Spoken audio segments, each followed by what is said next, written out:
महत्त्वाची बातमी, मराठा आरक्षणासंदर्भात काढलेल्या जी.आर विरोधात आज नागपुरात ओबीसींचा मोर्चा निघणार आहे। तर जी.आर रद्द करावा या मागणीसाठी ओबीसींनी हा मोर्चाचा या ठिकाणी आक्रमक पवित्रा घेतलाय।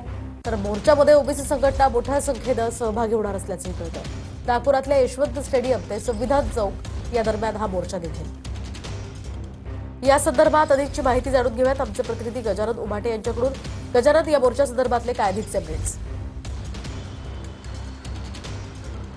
नक्कीच जरांगे पाटील यांचं आंदोलन मागे घेण्यासाठी 2 सप्टेंबरला काढलेला जी.आर रद्द करावा या मागणीसाठी आज सकल ओबीसी महामोर्चाचं आयोजन करण्यात आलेलं आहे आणि 2 सप्टेंबरचा जी.आर या ठिकाणी लावलेला आहे। हे एक्सक्लुझिव्ह दृश्य आपण आपल्या प्रेक्षकांना दाखवूया। जरांगे पाटील यांच्यासाठी काढलेला जी.आर या ठिकाणी लावण्यात आलेला आहे आणि त्या जी.आरवर भल्या मोठ्या याच्यात काळ्या यांनी फुली मारण्यात आलेली आहे आणि 2 गोष्टी हायलाइट करण्यात आलेल्या आहे की मराठा समाजाच्या पात्र व्यक्तींना कुणबी प्रमाणपत्र ज्याचा विरोध सकल ओबीसी महामोर्चा करतोय आणि जी समिती गाव पातळीवर नेमलेली आहे त्याचा विरोध करत या ठिकाणी मराठा समाजासाठी 2 सप्टेंबरला जो जी.आर काढला तो का जी.आर आहे असा उल्लेख करत या ठिकाणी त्या जी.आरवरच फुली मारण्यात आलेली आहे। आपण हे दृश्य या ठिकाणी बघू शकतो। संविधान चौकामध्ये सकल ओबीसी महामोर्चाची सभा आहे आणि या सभेच्या स्टेजच्या अगदी बाजूला हा जी.आर जो आहे तो या ठिकाणी लावण्यात आलेला आहे,